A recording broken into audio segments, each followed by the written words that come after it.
How to get more out of your day. It's really simple. In the middle of the day, take your watch, set it back 2 hours. Now you have 26 hours in the day. We'll see you later. All right, all seriousness. So how to get more out of your day, we're gonna go through that, how to maximize your day, get more out of it, and pay attention to the things that you need to maximize it.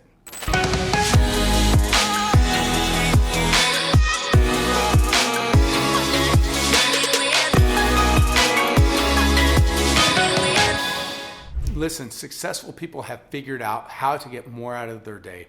In fact, at the end, I'm gonna share with you something that I do to this day that the most successful real estate investor that I've ever heard of or even known does. And this is something that you will not want to miss. This gentleman owned over 20,000 properties in one particular city alone. So stay to the end and I'm going to share his secret for success and making sure he maximized his day and week. So the obvious thing is, get up earlier and make more stuff happen during the day. Yes, that's obvious, but let me just talk to it. Getting up early is one thing that I've learned to do, and a lot of very successful people that I know do the same thing. Why get up early? A lot of people are like, man, I just want to sleep in.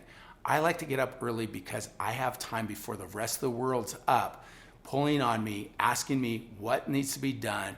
There's an issue over here, issue over there. So instead of reacting to everything, I could sit there and organize my day and make sure everything is on track from the day before. What hasn't gotten done needs to get done, and I could delegate appropriately.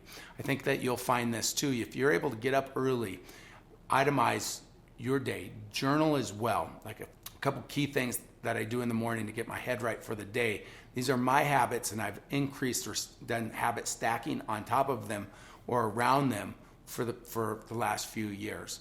It started with waking up early to go to the gym because the kids would need to go to school, right? So I had to be up to the gym and back home so I could take them to school, right? So around that time, I just got used to waking up early. On top of that, I started journaling, writing down the thoughts in my head, getting them on paper so I could free up other ideas to come into my head, organizing my day, having a day timer or what needs to be accomplished for that day as well. These are just key things. You want to make sure you're on point because, oftentimes we're like, I'll remember. I'll remember. How many times have you said you'll remember and you forgot about an important meeting and you're like, oh my gosh, racing across town? Don't do that. Write everything down, get it on paper, and do it right then and there early in the morning. I also take some quiet time just for myself, 10 to 15 minutes of meditation. Why meditation? A lot of people will say, oh my gosh, I can't do it. I can't sit still for more than a minute. That was no different than myself. I'd be itching, scratching, whatever it was within 30 seconds. But now I can do it for at least 10 minutes. And I know that you could too. You could try guided meditation in all sorts of different ways. In fact, at the end of this, I'm going to give you another free gift, a 30-day gift for meditation that you're not going to want to miss out on. So make sure that you stay all the way to the end because that's a gift for you. What meditation does, just real quick for me, is it allows me, instead of getting emotionally reactive, it gives me space for me to think before I react. So I don't necessarily go off into, I hear people say they go off to the 15th dimension or something. I don't know any of that stuff, but I know in my head how I react when I get upset or something troubles me. So what it does is it gives me a little bit of space before I react so I can be a little bit more calm during the day. I think that at least it could do that for you as well, maybe even more. Maybe you get to the 15th dimension, okay? So these are just things that you can do to help ground you to stay a little bit less emotional in a very emotional business. One key thing that I really like, I work out. In the morning, I like to get a good workout in. It helps me increase my energy, endorphins, all of that. I get going. It's a key that it's an outlet for me as well. Let's face it, like our bodies are our vehicles. We, in real estate or entrepreneurship or whatever it is, we put it under a lot of stress, right? So being able to take on that stress and not get bogged down is important. So not just working out, but what kind of fuel are we putting in our body? We want to make sure that we maximize the time frame during the day. And if you're falling short, it doesn't really matter how many hours are in the day if you can't even make it through a quarter of it. So making sure that we're fueling our body correctly and taking care of it correctly.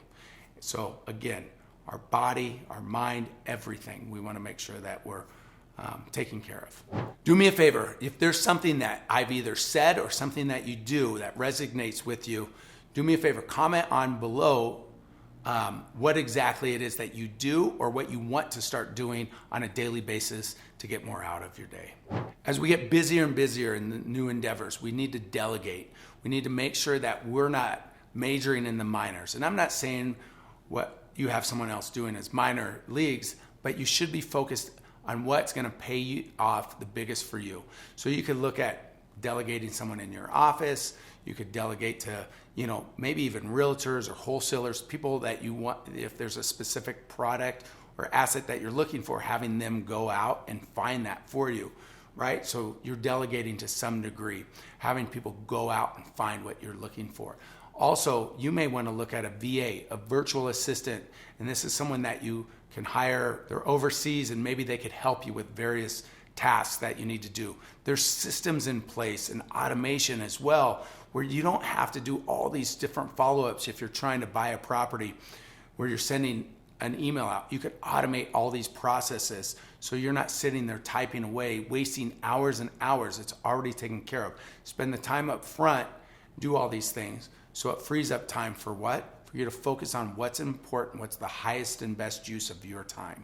So remember I told you the most successful person that I've ever known, what he did on a Sunday is what's key. So check this out. He mapped out his week during Sunday. Sunday was his homework, was his prep day. What he would do is take and outline everything he needed to do for the week. Not Monday morning, because guess what? Monday morning, it's too late, he would say. You want to get everything figured out of what your week looks like on Sunday. That has become my ritual. Sunday, I block out time for a minimum of 2 hours to figure everything out for the week that I need to get done, and I map it all out prior to even getting up Monday morning. Because guess what? If I'm up Monday morning and now I'm planning my week, I'm already behind. So taking some time for yourself to plan is going to be critical for you to maximize your week, day, month, year, you name it, to maximize your time. So listen, I talked to you about that special gift. I have a free 30-day trial for the Waking Up app. Sam Harris, he's a gentleman, phenomenal philosopher, but also good mindset guy. You'll want to listen to his theories, his teachings, and more importantly, you want to follow his daily meditation. There is a cost to it after 30 days, but for the first 30 days, I'm going to give it as a gift to you so you could see how easy it could be if you just put your mind to it and start practicing 10 minutes every day. You'd be amazed at how far you're going to get. So that's on the link below. Click on it, and that gift is for you.